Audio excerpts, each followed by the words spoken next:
بہرحال صدارتی خطاب کے لیے میں بلا تاخیر قائد ملت الحاج محمد سعید نوری صاحب قبلہ مدظل نورانی سے گزارش ہے کہ وہ خطاب فرمائیں۔ السلام علیکم ورحمۃ اللہ وبرکاتہ۔ مولانا عباس صاحب نے جو تقریر فرمائی ہے اور جو بیان ابھی دیا ہے، اس کے بعد میں نہیں سمجھتا کہ اور کچھ مزید عرض کیا جائے۔ آپ تمام لوگوں کو معلوم ہے کہ اعلیٰ حضرت عظیم البرکت رضی اللہ تعالی عنہ نے رد وہابیہ اور بد مذہبوں کا رد اس لیے فرمایا کہ جب تک میں ان کا رد کرتا رہوں گا اتنی دیر تک یہ دیابنا، یہ بد مذہب مجھ کو گالیاں دیتے رہیں گے، میرے ماں باپ کو گالیاں دیتے رہیں گے، حضور اقدس صلی اللہ تعالی علیہ وسلم کی طرف ان کی توجہ نہیں جائے گی اور حضور کی عزت محفوظ رہے گی۔ ماں، دونوں بھائی، بیٹے، بھتیجے، عزیز دوست، فرماتے ہیں ماں، بھائی، بیٹے، بھتیجے، عزیز دوست، سب تجھ کو سونپوں، ملک ہی سب تیرے گھر کی ہے، سب حضور کے در کی ملک ہے۔ فرماتے ہیں کہ اللہ کی سرتاب قدم شان ہے یہ، انسان نہیں انسان وہ انسان ہے یہ، قرآن تو ایمان بتاتا ہے انہیں اور ایمان یہ کہتا ہے میری جان ہے یہ۔ تو حضور جان ایمان ہے صلی اللہ تعالی علیہ وسلم۔ حضور کی ناموس کی پہرےداری کرنا یہ سمجھ لیجئے کہ ہمارے مقدر کی معراج ہے، اور جو لوگ حضور کے ناموس پر اپنی قربانیاں دیں گے اور حضور کی ناموس کے لیے کھڑے ہوں گے، بارگاہ رسالت سے اس قدر نوازے جائیں گے، اس قدر نوازے جائیں گے کہ جس کا تصور بھی ہم نہیں کر سکتے۔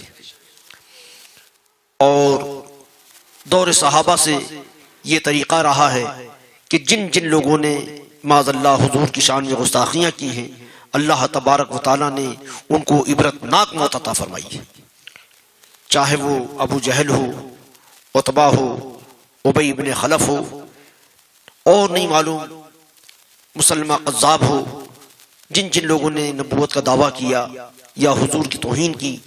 خیبر کے موقع پر ایک شخص نے حضور کی شان میں گستاخی کی، حضور نے فرمایا ہے کوئی جو میری مدد کرے؟ اللہ اکبر۔ ایک صحابی کھڑے ہوئے اور انہوں نے فرمایا کہ یا رسول اللہ میں حاضر ہوں، اور تشریف لے گئے۔ اب وہ جو حضور کی شان میں گستاخی کر رہا تھا اس کو قتل کر دیا، اور بارگاہ حضور رسالت میں حاضر ہوئے اور عرض کیا یا رسول اللہ میں نے اس کا کام تمام فرما دیا۔ آپ کو معلوم ہے کہ جنگ احد شریف میں حضرت سعد بن ابی وقاص کھڑے ہوئے اور کوئی حضور کے سامنے تیر پھینکتا تو آپ اپنا سینہ پیش کر دیتے، کوئی کبھی دائیں جاتے، کبھی بائیں جاتے، کبھی آگے آتے۔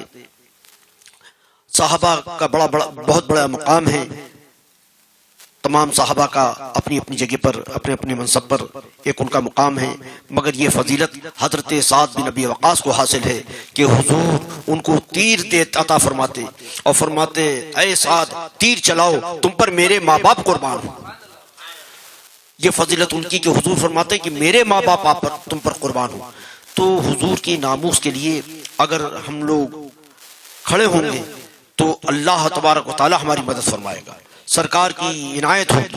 اور جو لوگ جب بھی حضور کے ناموس کے لیے کھڑے ہوئے ہیں، اللہ تبارک و تعالیٰ نے ان کو وہ مقام، وہ مرتبہ عطا فرمایا کہ دنیا دیکھ رہی ہے۔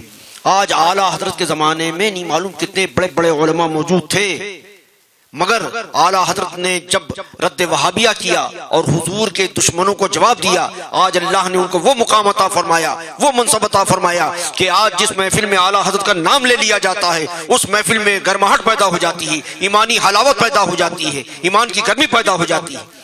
یہ بارگاہ رسالت سے اعلیٰ حضرت تحفہ ملایا ہے۔ بجایا جب انہوں نے سرور کونین کا ڈنکا، بجایا جب انہوں نے سرور کونین کا ڈنکا تو چاروں سمت ڈنکا بج گیا احمد رضا خان کا، تو چاروں سمت ڈنکا بج گیا احمد رضا خان کا۔ آپ حضرات سے صرف یہی گزارش ہے کہ ناموس رسالت کی لیے جب بھی کوئی آپ کو آواز دے، کوئی آپ کو سنی صحیح العقیدہ آواز دے، یہ ناموس رسالت کا مسئلہ ایسا ہے کہ ہم جہاں پر مشرکین کے خلاف کھڑے ہوں گے وہیں پر ہم مرتدین کے خلاف بھی کھڑے ہوں گے، ان کے ساتھ اتحاد کر کے سوچیں کہ ہم ناموس رسالت کی پہرے داری کریں گے تو یہ پہرے داری نہیں ہوگی، یہ منافقت ہوگی۔ صرف عاشق رسول کے ساتھ کھڑے رہیں اور حضور کے صحیح غلاموں کے ساتھ کھڑے رہیں، خلط ملط نہ کریں۔ جب تو آپ کامیاب ہوں گے اور بد مذہبوں کو ساتھ لیں گے اور پھر ناموس رسالت کی تحریک چلائیں گے تو ہرگز کامیاب ہونے والی نہیں۔ وہاں پر جب مولانا شاہ احمد نورانی صاحب رحمۃ اللہ تعالی علیہ نے تحریک چلائی، مولانا عبدالستار نیازی صاحب نے پاکستان میں تحریک چلائی ختم نبوت کی، تو پارلیمنٹ کے اندر قادیانی نے اپیل کی تھی کہ یہ قانون پاس ہونے سے پہلے کہ قادیانیوں کو غیر مسلم قرار دیا جائے، تو میں بھی چاہتا ہوں کہ میں اپنی صفائی میں وہاں کچھ بولوں۔ پارلیمنٹ میں وہ حاضر ہوا، کھڑا رہا، تو بتاتے ہیں کہ جب وہ کھڑا ہوا تو تقریر کرنے کے لیے اب یہاں پر کوئی چیز اوپر بیٹھنے کی نہیں تھی، مگر نہ معلوم کس طریقے سے اس کے چہرے پر کوے کی لید آ گئی، یعنی اس کا پہلا وہ رسوا ہوا کہ جیسے کوے نے اوپر سے اس کے اوپر پاخانہ کر دیا، اور پھر اس نے شروع کیا اور بولنا شروع کیا کہ ہم قادیانیوں کو اور احمدیوں کو تو یہ کہا جا رہا ہے کہ یہ غیر مسلم ہیں۔ ایک بات یاد آ گئی احمدی بولنے پر، حضرت علامہ مولانا مشتاق احمد صاحب نظامی رحمۃ اللہ تعالی علیہ فرماتے تھے کہ نام ہے غلام احمد، نام ہے غلام احمد، اور احمد ہونے کا دعویٰ کر رہا ہے، نامی میں اس کا اندر ہے کہ غلام ہے احمد کا، یہ بھی سرکار کا معجزہ ہے۔ تو نظامی صاحب یہ نقطہ بیان کرتے تھے۔ کیا بتا رہا تھا میں؟ درود شریف پڑھ لیجیے، اللہم صلی علی سیدنا مولانا محمد وعلی سیدنا محمد۔ پارلیمنٹ میں وہ کھڑا ہوا تو اس نے تحذر الناس پیش کیا کہ حضور کے خاتمیت، حضور کی اگر کوئی اور بھی نبی بعد میں حضور کے بعد آئے تو حضور کی خاتمیت پر کوئی فرق نہیں پڑتا، اس کے متعلق آپ کیا کہتے ہیں؟ تو جب یہ سوال کیا اس نے تو مولانا شاہ احمد نورانی صاحب رحمۃ اللہ تعالی علیہ نے مفتی منحوس، مفتی محمود اس کا نام تھا، وہاں کے اہل سنت اس کو مفتی منحوس کہتے تھے، بتایا کہ اس کا جواب یہ دیں گے۔ تو اگر آپ نے بد مذہبوں کو ساتھ لیا تو آپ کام نہیں کر سکتے، وہ یہ عبارت پیش کریں گے یہاں پر آپ کو قادیانیوں سے بھی مقابلہ کرنا ہے، اور جو بے دین ہیں، جو مشرکین ہیں، ان سے بھی مقابلہ کرنا ہے، مرتدین سے بھی مقابلہ کرنا ہے اور مشرکین سے بھی مقابلہ کرنا ہے۔ تو حضور کے ناموس کے لیے اخلاص کے ساتھ ہم کھڑے ہوں گے، اللہ رسول کی مدد ہمارے ساتھ رہے گی، اور وہ کامیابی ملے گی، وہ کامیابی ملے گی کہ جس کا ہم تصور بھی نہیں کر سکتے۔ اللہ تبارک و تعالیٰ آپ کے آنے کو قبول فرمائے۔ آپ لوگ یہاں تشریف لائے، بڑی طبیعت خوش ہوئی۔ کل بھی میں نے عرض کیا، وہاں پر بہت بڑا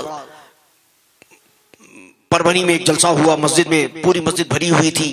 میں نے عرض کیا کہ یہاں پر آپ حضرات جو آئے ہیں کسی پیر کے نام پر، کسی فقیر کے نام پر، کسی مقرر کے نام پر نہیں آئے ہیں، آپ جو لوگ آئے ہیں ایک ایک فرض جو آیا ہے وہ ناموس رسالت کے لیے آیا ہے، تو آپ کے ایک ایک قدم پر اللہ تعالیٰ آپ کو اجر عطا فرمائے گا۔ جتنے قدم آپ اس کے لیے آئے ہیں اتنے قدم پر آپ کو ثواب ملے گا۔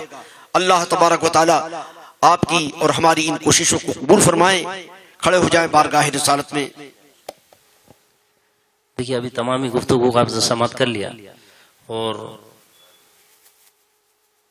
حضرت نے فرمایا کہ تحفظ ناموس رسالت کے لیے الحمدللہ آپ سب لوگ تیار ہیں، سب تیار ہیں، تو ہاتھ اٹھا کر اظہار کر دے کہ ہم تحفظ ناموس رسالت کے لیے تیار ہے، ہر موڑ پہ تیار ہے۔ لبیک لبیک یا رسول اللہ، لبیک لبیک لبیک یا رسول اللہ، لبیک لبیک لبیک یا رسول اللہ، لبیک لبیک لبیک یا رسول اللہ، لبیک۔ نعرہ تکبیر، نعرہ رسالت، حضرت علامہ مفتی شمس الحق اللہ صدیقی یہ ہمارے آئے ہوئے مہمان قائد ملت علامہ سید نوری صاحب قبلہ گل پوشی فرمائیں. اور اس کے بعد جو ہے ایک اعلان یہ ہے کہ اس کے فوری بعد انشاءاللہ تعالی نماز ظہر کا بھی نظم ہے باقاعدہ، اور اس کے بعد انشاءاللہ آپ لوگوں کے لیے کھانے کا بھی اہتمام کیا گیا ہے. نعرہ تکبیر، نعرہ رسالت. حضرات، قائد ملت کی موجودگی میں جیسے کہ ہر جگہ اور ہماری اس مہم کا آغاز ہی اللہ کے ایک مقدس بندے کے دربار سے شروع یہ مہم ہوئی ہے، تو مجھے یقین ہے کہ یہ ناکام مہم ہو ہی نہیں سکتی ہے. اور وہ بھی ایسے اللہ کے ولی جو حضور سید نظام الدین اولیاء کلیمی چشتی اورنگ آبادی رحمت اللہ تعالی علیہ کے آستانے سے ہم جو ہے اس مہم کو لے کر کے نکلے ہوئے ہیں. تو میں یہ چاہتا ہوں کہ ہر جگہ اس تحفظ ناموس رسالت بورڈ کے برانچز اور شاخ کا قیام جو ہے اورنگ آباد، جالنا، پربھنی، کنڑ، خلد آباد، اور ایک علاقہ ہے کنڑ. غرباء اہل سنت ہیں لیکن جوش جو ہے شہنشاہوں کی طرح سے ان کے پاس ہے. قائد ملت کا وہ استقبال